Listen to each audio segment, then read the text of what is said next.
we've got to know that we're not on our own like this. I thought I was the only pile of hot mess in the corner that was going through all of this with all of these self-doubts and everything that was going on. I thought everyone else had their shit together. And I was terrified of asking for help. I was terrified of showing what was going on until it got to the point where I had to. And then, and I think that's the point. Why should we wait until our lives are falling apart to change something and do something differently? But so many of us do. This is Your Kick-Ass Life podcast, episode number 374 with guest Joanna Denton. This is the Your Kick-Ass Life podcast with Andrea Owen, a no BS guide to self-help and badassery. Because ladies, let's face it, life's too short for it to not kick ass. And here's your host, the girl who serves it up straight with a side of crazy, Andrea Owen. Hey there, ass kickers. Welcome to another episode of the podcast. I am so glad that you are here. I wanted to first say thank you to those of you who responded to the email I sent out asking for applications, for those of you who wanted to be coached for free here on the podcast. I know I haven't done one of those episodes in a minute, so I sent out that email to you and we had an overwhelming response. Thank you so much. We closed down applications temporarily so we could get through them all and choose a few of you to come on the show over the next few months. I'm really excited about that, but we will open applications back up. So if you missed that email, if you are not subscribed, super easy. You can go to yourkickasslife.com/free, enter your email, and you will get our emails about every week that we send out, so you won't miss that the next time. The other thing is, speaking of coaching, if you want to apply to work with me privately and maybe not have your episode aired on the show, if you just want it to be private between you and me or you and my amazing lead coach, you can head on over to yourkickasslife.com/apply and let's have a conversation. We are committed to you getting the results that you want and that you feel that you need. So the application does not obligate you in any way to sign up for coaching. It merely is the very first step that we take to make sure that we are all a good fit and that we can get you what it is that you're really hoping for. So again, that link is yourkickasslife.com/apply. All right. You know that I have talked to you probably many times about burnout. I took an 8-month break from Instagram last year. I just posted. So last week, I'm back on the gram if you follow me over there at Your Kick-Ass Life. And yeah, it was COVID, it was burnout, it was also book writing. I needed the least amount of distractions as possible. And I'll tell you what, it was a glorious break, but I missed communicating with everybody. And so I'm back on Instagram. I wanted to have an expert on to talk specifically about burnout. It is something that I think so many people struggle with, so many women struggle with, whether you are a stay-at-home mom, whether you work from home, whether you work outside of the home, whether you have children or you're child-free, in a relationship, single, it doesn't really matter. Burnout, I think, is a more prevalent thing than we actually think. So I have Joanna on today. For those of you that don't know her, let me tell you a little bit about her. Joanna is a 2-time TEDx speaker who has been a conference speaker for nearly 20 years, speaking on stages all around Europe as well as North America. She is a lawyer by training and was a tax consultant in Big Four accounting firms in both the UK and Luxembourg for 16 years. In 2014, after 2 burnouts in 5 years, Joanna decided to leave the tax world behind and change her life completely. Today, she's a speaking and executive coach for thought leaders, business executives, and entrepreneurs. Her mission in life is to break the silence around burnout at work and help her clients get back some headspace so they can get on and do what they love. She wrote A Different Truth to start a conversation about choices and help anyone who wants to take back control of their life by making different choices. So without further ado, here is Joanna. Joanna, thank you so much for being here. Well, thank you for having me. I'm delighted to be here. I'm delighted to have someone with a British accent on because as an American, and I don't speak for all Americans, but I think I can speak for a few of us, that we tend to think anyone with a British accent is very, very smart because it just sounds so no posh. no pressure at all to sound smart. No pressure at all. Well, it's all good. And there'll be a bit of Northern Irish in there as well with my how now, brown cow. Yes. So, yes.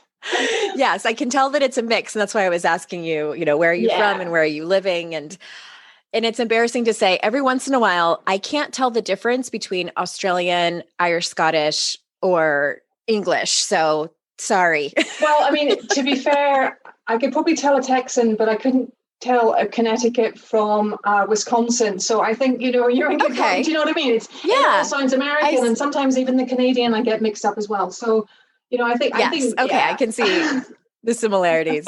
Well, we're talking about a topic that is, I think, very relevant in not just being in a global pandemic, even before COVID happened, but especially now. And that is about burnout and about overwhelm. And I am no stranger to burnout. I've been candid about it here on the show and, what it actually looked like in my life, as well as how I tried to remedy it. So I want to start with just talking about, why is it so difficult, do you think, for leaders to talk about burnout, and what can we do to make that easier? Well, I think there are a few reasons why it's difficult for leaders to talk about it. And I mean, would it help maybe to give a little bit of my background as to my experience with burnout and why it was difficult for me to talk about it? Yeah, perfect. So, I studied law, did a couple of law degrees, started work in 1998 in international accounting firms. And by 2014, I was 16 years into this international career working in tax, and I was actually living in Luxembourg. And on the face of it, I was some definition of success. I was a go-to person for my clients, for my teams. I was speaking on stages all around Europe and in North America. But that definition of success, if you like, it hid a very different reality of working stupid long hours, feeling I could never ask for help, and my life was slowly falling apart. And by February 2014, I was bang in the middle of my second burnout in 5 years. I didn't want to wash, didn't want to eat, didn't want to get dressed, and I sure as hell didn't want to tell anyone what I was going through, because I thought that would be a sign of weakness. I thought that would... Well, I want to stop you for a second, Joanna. I want to stop you because I love that you're talking about what your symptoms look like. And on the show, we've been talking a little bit more about depression. And can you tell us before you continue with your story, because I want to hear the whole thing, but how can someone tell the difference, or do they need to have a professional help them, between depression and burnout? Or is there a lot of overlap? I think there's a certain amount of overlap. I mean, if we think about, so people first started talking about burnout back in the 70s, primarily around the medical professions. And for the next number of decades, there's been a lot of debate as to what is burnout. Is it an illness? Does it even exist? And it was only back in 2019, the World Health Organization defined burnout as a syndrome relating to chronic workplace stress that hasn't been properly managed. And it goes on to talk about three key elements. There's that element of energy depletion. There's a negativity and cynicism and distance from your work. And then there's this reduced professional performance. Now, what's interesting about that definition is, first of all, it's not defined as an illness. And secondly, within the whole context of it, what it suggests is it's not just related to the individual themselves, but also the environment and the situation that they're in. As compared to depression, which I understand is defined as an illness, I think there are certainly overlaps in some of the symptoms. And it's one of those things that I'm not a medical professional. And I think probably the advice that I would always give when I'm working with clients or talking to people who are going through these things is, these are the types of things that it looks like. These are the types of phases you go through. But to really get a proper diagnosis, it's probably best to be talking to a medical professional, because what might work for burnout, send someone away for a 2-week break. If someone is depressed and having suicidal thoughts, having a 2-week break from everybody else may not be the best thing for them. So Okay. I think they're kind of overlapping elements. Does that make sense? Yeah, completely. And my experience with it was similar to yours. And when I talked to my therapist about it and asked her, well, how do I know that this is burnout? And she said, untreated burnout will turn into depression. And my general practitioner confirmed that. So that's how I understood it. Sure. And I mean, it makes a lot of sense. I think it does. And I think one of the other things that's important about it is it's not from one day to the next. There's that kind of, I typically like to think of it as, different phases. You've got the honeymoon phase. You start this new job, this new project, this new responsibility. You're super excited about it. You want to show how good you are. Maybe you have a couple of, setbacks. And so you work even harder to prove your value. Then on the onset of stress, if you like, you can't focus as much. You're getting irritable, but it's everyday stress. You can have stressful days and then things change. But if it doesn't, that can then lead to that chronic state where it's, heightened of emotions. Maybe you're starting to tie up your value into the work. Maybe things are coming up for you, things that are going wrong. And instead of saying, oh, well, I'm exhausted and I need some help here, you're kind of immediately blaming it. Oh, my colleague is an asshole, or my boss doesn't understand me, or my team never do anything. And then if that's not handled, then you kind of come into this burnout, this feelings of isolation, of emptiness that maybe you're filling with alcohol or chocolate or spending money or those sort of things. And I think for me, that's incredibly interesting insofar as it suggests that we can intervene at an earlier date before someone crashes and burns. But that presupposes that you actually know what's going on. And to come back to that initial question, why is it difficult for leaders? I think there are a number of reasons. And one of them can be that you don't actually know that anything's amiss. You just think, you're working in corporate, you're working this fancy pants job and you've got lots of responsibility. It's normal that you're tired. Yeah. You chose. It kind of just comes with the territory. It comes with the territory. Well, you chose this job, Joe. Get on with it. That sort of thing. So yeah. So is that how you felt? So take us back to your story before I cut you off. Well, very much so. I think that, along the way, a number of things had kind of, the universe had been sending me a whole bunch of signs. I remember, for example, my 35th birthday, 5 a.m. on my 35th birthday, I'm just getting in from work.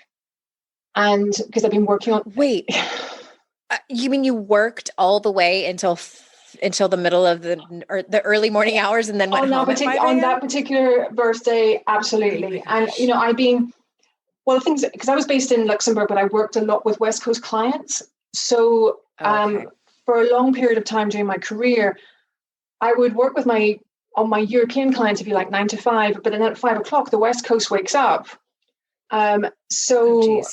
For certain projects, for a certain length of time, there would be maybe weeks or months that I would be working not to 5 o'clock every single morning, but there would be times I'd be going home at midnight. I'd be still maybe coming home and, I'd finish an email, pack up my stuff, come home, then open up my computer again and recheck the email. Are the semicolons in the right place? Are the bullet points aligned up? When you're so exhausted that actually, you think that matters. So for a very long time, I was working very long hours. And as I say, not to 5 o'clock every single morning, but 12, 14-hour days. And I remember getting home 5 a.m.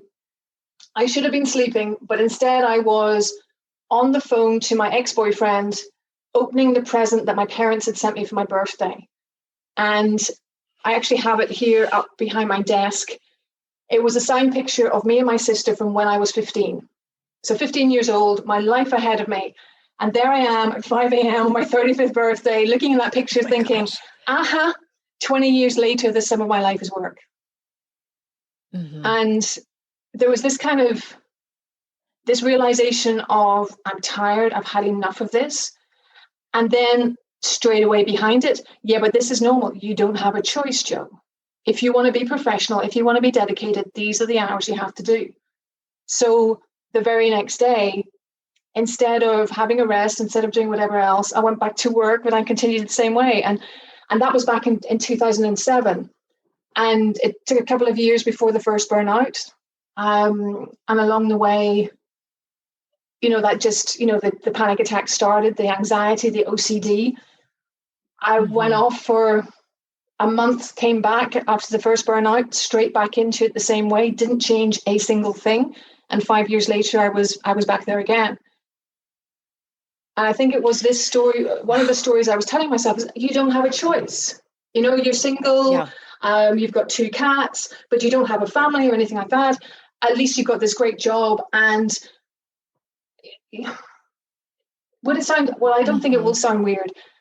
There's an element that I believed that my entire value of me as a human being was tied up in the fact that I had this job title of director in the tax department of one of the big 4 companies. Yeah.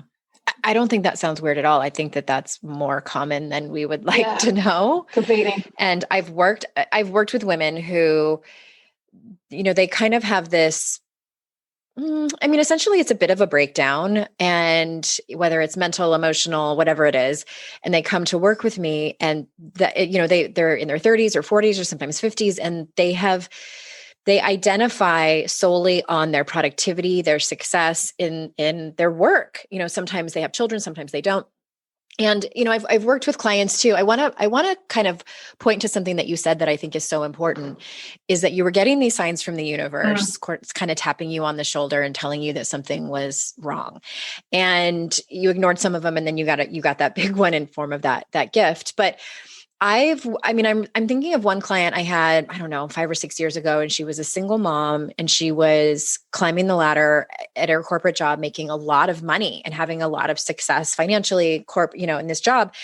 And she was in burnout. And I was very honest and candid with her and said, you can't keep this up. You have to do something. And it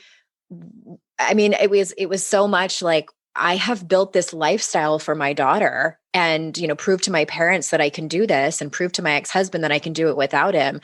I can't step back. I can't, take a leave of absence. What will people say? So I could tell her that until I was blue in the face. And it didn't matter. Like, she had to, and I think this is with everyone. I would be the same way. She had to take her own lessons. So let this be a sign from the universe for someone listening. this conversation. Yeah. It's so true, and I think because I talked about the picture. The picture wasn't enough. It actually took the death by suicide of a colleague for me to wise up and smell the coffee. Oh my gosh! And what's been really interesting talking to other people is that very often, similar story to the one that you've just told. Almost as though it wasn't enough that they were falling sick themselves, because in their minds, they weren't important enough to be able to look after. It had to take something for somebody else. For example, one friend who had a friend who was a policeman on the streets of Luxembourg. He was stabbed to death. She had a wake-up call. Someone else, she was driving very, very slowly on a motorbike to her motorbike exam, and she tipped the bike over, and then, she had an accident, and then her body just broke down, and she was off for 18 months. And a third one, it was the day that she realized she was so exhausted, she couldn't remember how to make spaghetti bolognese for the kids. That's what it was that woke her up. And I think that's something that I find incredible now to look at and think, well, how can you be so bloody stupid? I mean, the universe is sending you those things, but for me, I was a floating head.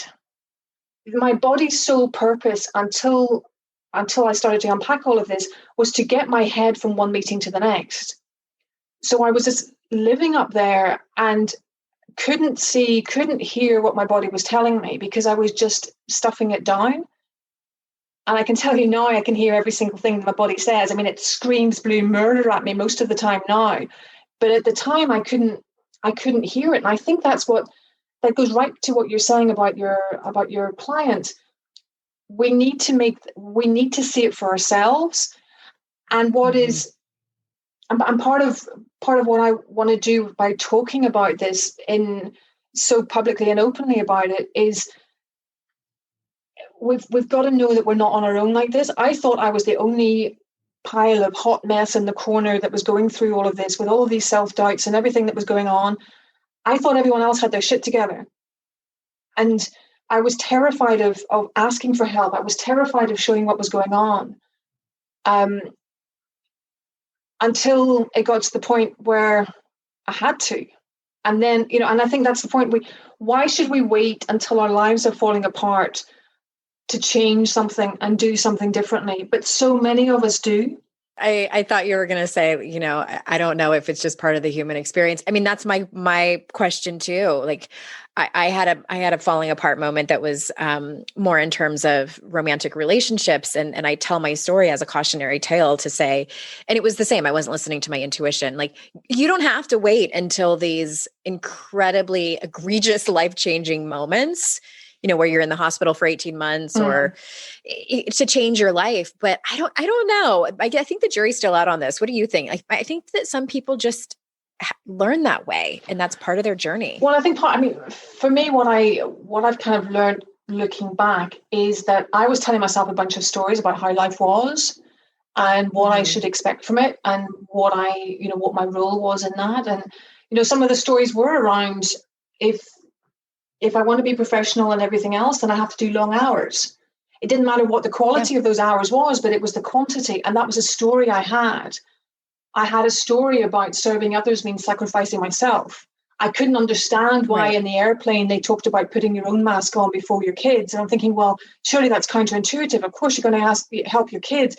I didn't get it because I had these stories ingrained. And I think that's the thing that I think is important to start to unpack and to see how we learn these stories. It's for survival. I mean, those stories form how we get through our young years and then we go on to reinforce them at school, at university, and in life. And it's very often it's those stories that become so ingrained that we think it's the truth, when in fact it's not necessarily.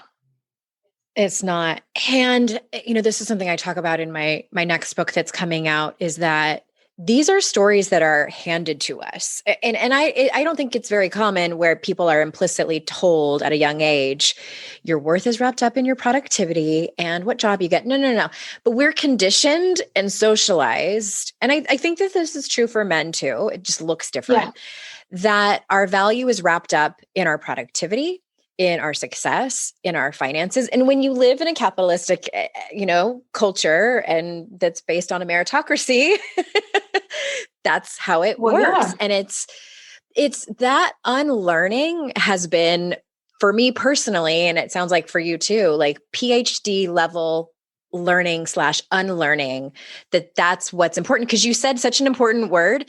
This is our survival. And it's many times unconscious that we think in order to survive, we have to do X, Y, and Z.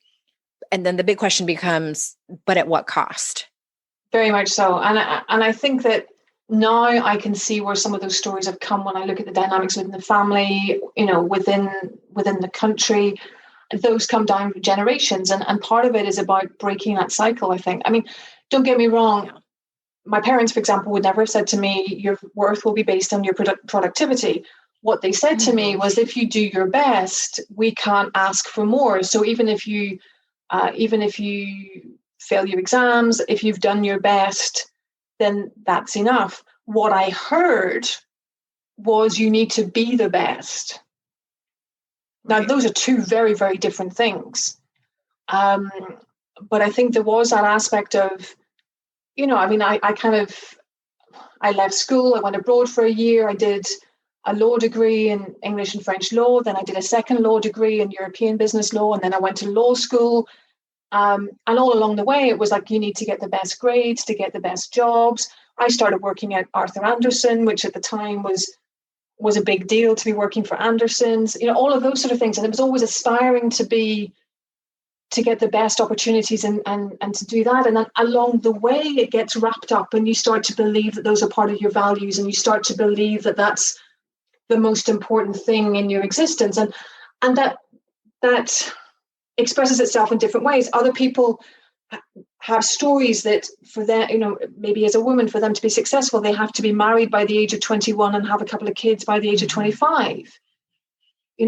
Other people might think that the only way to be happy is to have the big car, the big house, and the big holiday, even if they're doing a job that sucks their soul dry.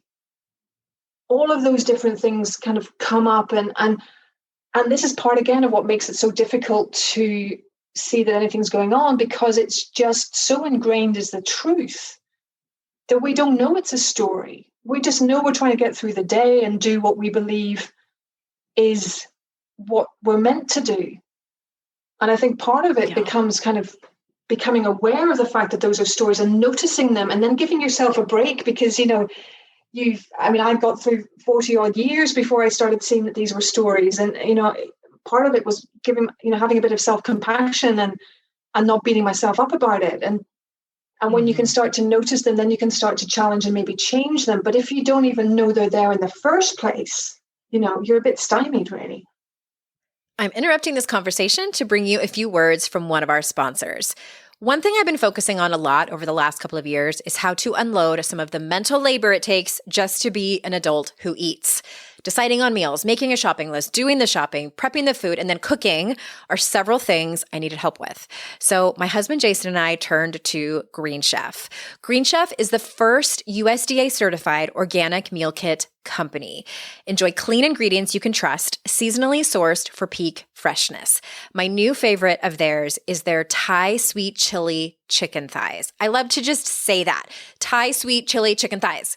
Green Chef is the most sustainable meal kit, offsetting 100% of its direct carbon emissions and plastic packaging in every box, so you can feel great about what you're eating as well as how it got to your table. Green Chef is the #1 meal kit for eating well, so go to greenchef.com/kickass90 and use code kickass90 to get $90 off, including free shipping. That's greenchef.com/kickass90. Use code kickass90 to get $90 off, including free shipping. And thank you for supporting our sponsors, because that in turn supports this show. Personally, I love a good, beautiful, classic jewelry design. That's why I'm currently obsessed with Ana Luisa's gorgeous pieces. I recently ordered their gold double hoop earrings, and I wear them every day. So a few of the many reasons I love their jewelry: they have exceptional quality, long-lasting pieces crafted with care from the best metals. And if you have sensitive skin and ears like me, you'll appreciate that. They offer a 365-day warranty to replace or refund any piece that doesn't meet your expectations. They have fair prices, jewelry starting at just $39, and they're carbon neutral. They offset 100% of their carbon emissions, starting with the sourcing of their raw materials all the way to the disposal of their pieces. Go to analuisa.com/kickass. That's ANALUISA.com/kickass. Treat yourself and your loved ones with a unique gift and use my code KICKASS to get 10% off. I absolutely recommend them. They are a great brand making beautiful, sustainable jewelry. So go check out analuisa.com/kickass and make sure you use code KICKASS to get 10% off your entire purchase. And thank you for supporting our sponsors, because that in turn supports this show. And now back to the conversation. I'm curious to kind of jump fast forward. How has your life improved as a result of your burnouts? There've been a lot of realizations as to what I was doing. So I went through the second burnout in 2014, decided, Peter's death, and realizing that he felt he couldn't ask for help. And I was sitting there thinking I couldn't ask for help. That spurred me to pick up the phone and ask for help. So I was able to unpack a lot of these. So I left tax back in 2014, about 6 months after I had gone through this. And I started working as a coach, first in-house, and then I left to set up my own business. So in a lot of ways, being able to get out of that environment, the burnout really, it gave me a fire up my ass to leave tax and do something completely different. Tax wasn't the be all and end all of life. And I know that's a controversial statement, but I'll put it out there anyway. There is more to life than tax. And that's blasphemy, Joanna. My goodness me. Thankfully, I'm over here in Belfast and my former colleagues can't hear me. But I think it was about, deciding what was important in my life again, and realizing that it was more about the relationships. It was no longer about being validated by what everybody else thought. My initial, my definition of a kick-ass life then, before the burnouts, was whatever everybody else tells me it is. If I'm doing a good job, they'll tell me I'm doing a good job. Okay, that must mean I've got a kick-ass life. What I've learned is that it's up to me to define that myself. That's now defined by having an impact, by being close to my friends and family and having those relationships. It's defined about, making a difference and talking about burnout and mental health so that other people don't have to go through this the way that you and I went through it. And I think in that respect, I'm a lot more chilled out. I've realized just how scared I was of everything in the past, riddled with all of these self-doubts and second guessing myself. And because I refused to admit that I was scared, because if I admitted that I was scared, then that meant that I was weak, I would squash down all of this fear. And I would squash down all of the frustrations I had about being a woman in a very male-dominated area, and squash all of those emotions down, thinking, oh, well, if I squash it down, I don't see you, you don't exist. Hell no. That started, as you can imagine, started leaking out everywhere into the OCD, the panic attacks. I had checklists to leave the apartment. I would video the floor. This is going to sound bonkers. If I was working late at the office and I would leave my office to go down into the car park, I would video the floor from my office all the way along the corridor, out onto the landing, into the lift, down the 4 flights of stairs, out of the lift in the car park, all the way to my car, so I could watch it back and confirm that I hadn't dropped anything. And then I would proceed to drive around the car park for 10 minutes to double check I hadn't left anything on the floor before I would take my courage in 2 hands to leave the car park. This sort of thing, which is just, it was because of the fatigue. It was because of the, all of this fear that I wasn't expressing and I wasn't naming, that was kind of seeping out like that. But of course, as far as everyone else was concerned, I had my shit together. I knew what I was doing. I was top of my game, blah, blah, blah, blah. And I wasn't letting any of them see behind that. So now I let people see that. Or at least I admit to myself, I'm nervous about this thing that's coming up. I'm worrying about that thing, but that's just because I give a shit about it. But I'm not going to let that worry and fear manage me. Do you know what I mean?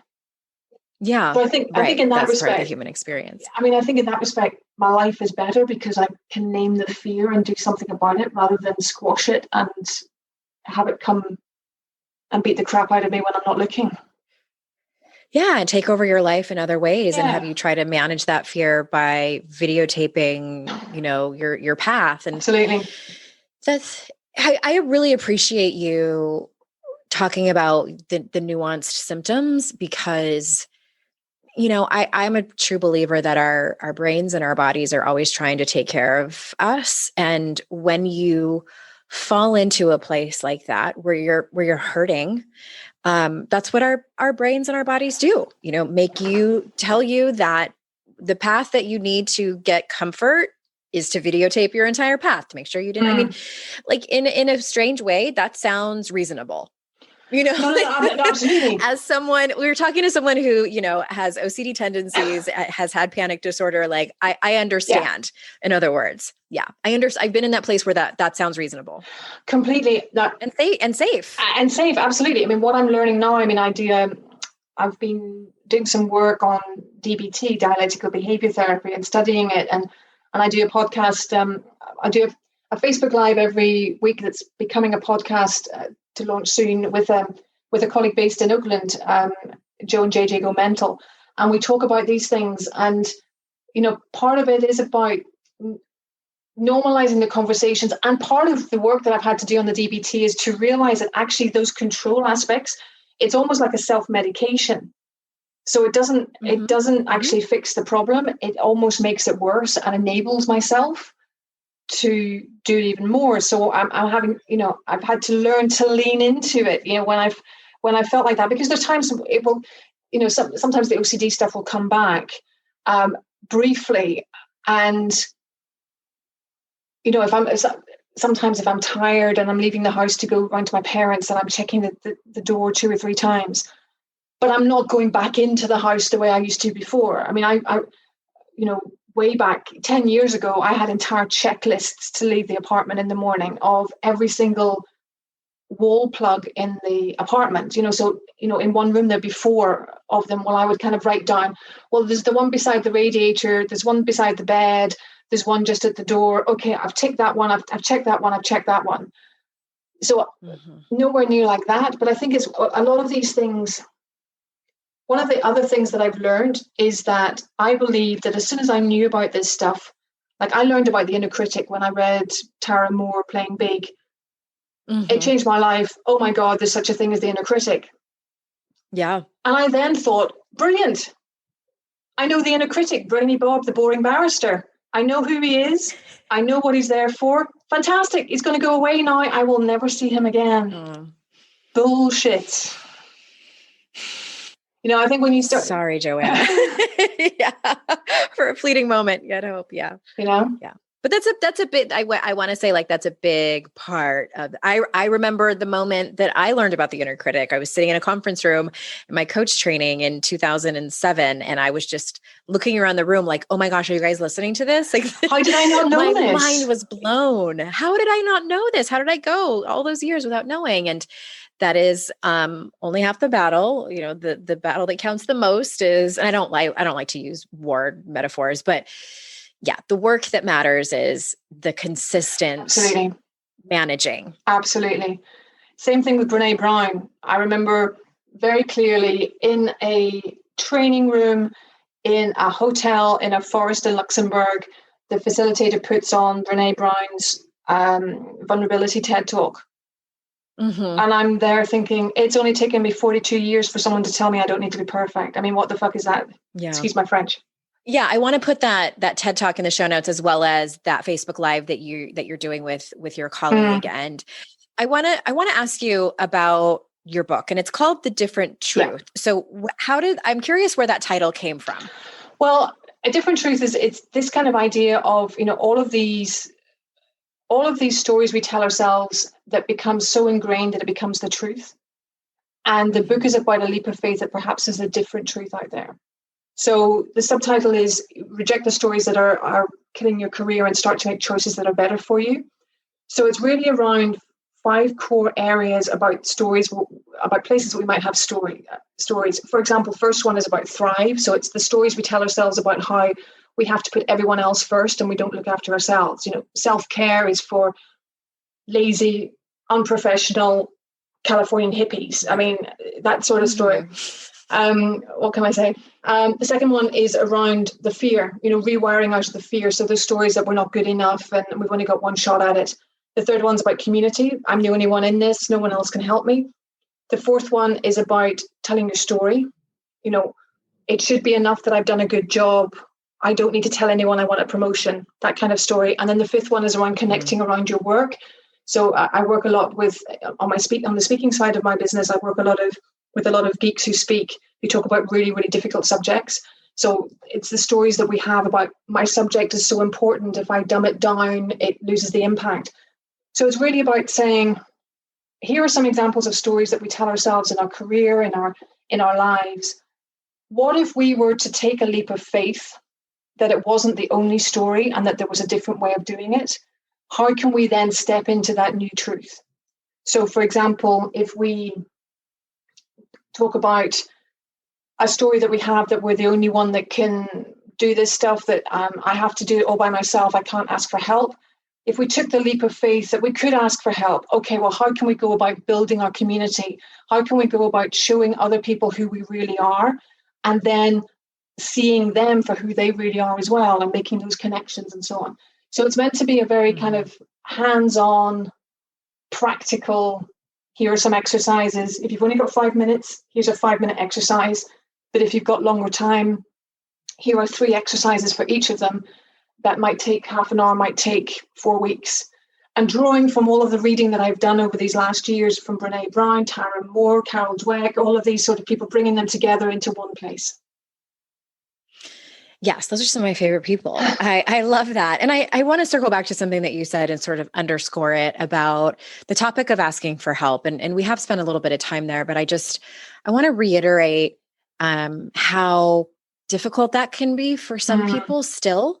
Even as self-aware as a lot of the people are that listen to this show, the amount of personal development that they have consumed and learned and practiced, I am a true believer that asking for help is still, it sort of ebbs and flows as, the degree of difficulty. Personally, even, and I am someone who lives and breathes personal development, personally and professionally. And, I had Mia Hemstad was a guest on my show not too long ago, and we both shared our stories about depression and some suicidal ideation. And I had never shared that on the show before. And I was still a little bit worried to tell the story and I remember when it happened, sitting in my office and crying and thinking, if I tell, like, this is like the capital T, capital W, the worst in terms of people are going to really worry about me and kind of give me the side eye and think, okay, this woman has lost her mind. She is not to be trusted. That's what I was worried about, that even my husband might think that he would view me as like unfit to be a mother. And I think that is part of the head trash, that happens. Yes. That's where how shame survives, is by telling us that it is not a good idea to tell our story and to speak it even to people we trust, because it is shameful. We're going to be rejected. We're going to be abandoned, and we might die. And I don't mean that as an exaggeration. No. I do think that the lizard part of our brain tells completely. us. Oh, hell yeah. It was really scary. And I did it. The first person I broke down to and told is I FaceTimed my best friend. She knew it was an emergency, because if we call or FaceTime each other, it's like, you better pick up the phone. When it's not a text. And I just word vomited everything. And I'm so glad that I did. And I do think that accelerated my getting help, as well as feeling better and getting better. Oh, hell yeah. I mean, oh my God, yeah. And it's so, again, the burnouts, that was the thing for me. I'm the one that people come to for help. I'm not the one that goes to anybody else for help. If I start doing that, then what are they going to think of me? Oh my goodness, yes. And I think this was the thing with Peter's death, because he died suddenly at the age of 67. And by that stage, I'd been super glued to the sofa for a couple of weeks, but I just had to be at the memorial service, because he was a gentleman and he was a gentleman. And I knew I had to be there. And what I discovered during the service was that he hadn't died without a heart attack. He'd spent the weekend with friends, laughing and joking, going to the movies, going to the jazz aperitif in the Abbey. And then on Monday morning, he got up, he went to the Red Bridge in Luxembourg, and he jumped. And oh my gosh. What really, really struck me was his friends, doing the eulogies, talking about the black dog, talking about the depression that he'd had for so long, but also saying, if he had told us, we'd have been there. But he didn't tell us. And I think, I haven't been in Peter's head, but what I understood from that is he believed that he couldn't ask for help, that no matter how close these friends were, no matter how long he had known them, he felt that he couldn't ask them for help. And as I came out of the memorial service, got back in the car, sitting outside the cemetery, the tears came, because this was a mirror on my life. Now, I've never had suicidal thoughts, but the mirror on my life was this thought that I couldn't ask for help, and this pain at the very thought of it. And I remember having to take my courage in two hands and pick up the phone. And I've never said this in public before, but the first person I rang said, well, that's why I don't approve of anybody who commits suicide. They're selfish and I'm busy. So I had to pick up the phone a second time. And to be fair, I caught him on a bad day. I think it triggered a lot of things because a friend and colleague of his had committed suicide, and so he was triggered for a number of reasons. But I then spoke to a second person who basically said, "I'm here," and I went round to her place when her toddler got out of nursery. We picked him up, and then she came to my house just so that I didn't have to sleep in the apartment by myself. And that's when it started. And that's when my friends, they put down their hands and they pulled me back up from the bottom of this hole. And that changed everything. That changed everything.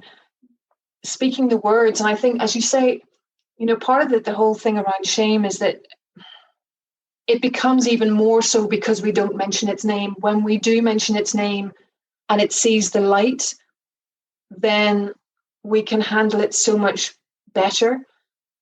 But I do honestly believe that it doesn't matter how many books that we read.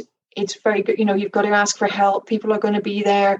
Just reach out and be vulnerable. When you're in that mindset, it's shit scary.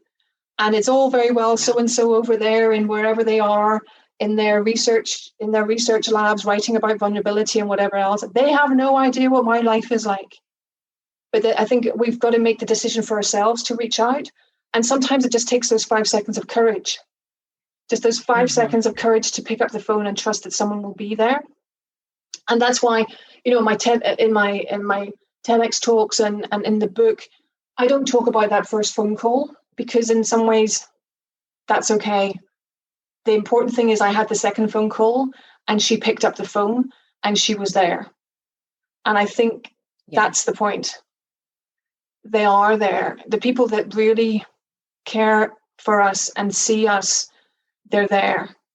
And I think that's what we've got to hold on to. My parents were always there, but they were in a different country.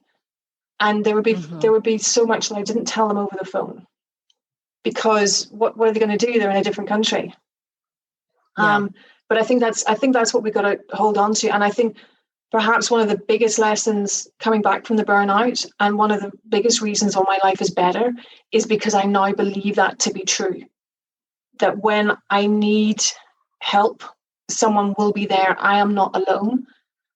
And similarly, the people listening today, every single one out there needs to know and needs to believe in their soul that they already do, but they've just got so much noise going on that they can't hear it anymore. When they do reach out, there will be someone there, and all they've got to do is take that step. Yeah. Oh, thank you for that. I want to end on that. That was such a beautiful speech, sermon. I appreciate you and telling your story and your expertise on this. And the book is The Different Truth. Can you tell us the subtitle again? Yes, she says it's reject the truths that are killing your career and start to make choices that are better for you. So it's beautiful. Published on Amazon. So we can get that in paperback or hardback. Okay, amazing.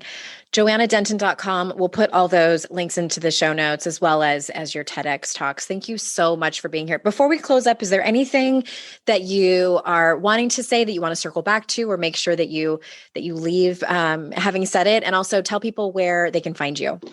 Well, where they can find me is JoannaDenton.com. I'm also on Instagram if you want pictures of the dog that I'm dog sitting.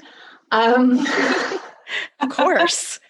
Oh, it's ridiculous. I've been dog sitting for 6 weeks. I have 2 cats, and it's if you want a lesson, listeners, if you want a lesson in mindfulness, borrow a dog. The number of times you're not super attached to it. Oh like, my I God. feel like 6 weeks is like, okay, oh my goodness me, my heart is going to break when she leaves. But the whole thing is that she has, I'm used to dogs that bark at you if they need to go to the bathroom. This one just looks at you. So for the first couple of weeks, every time she'd look at me, I'd think, oh, she's just looking at me longingly because she loves me. No, she needs a pee, Joe. Get off your ass and let her out the back door.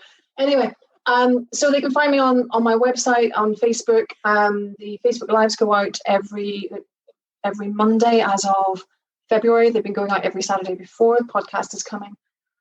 So yes.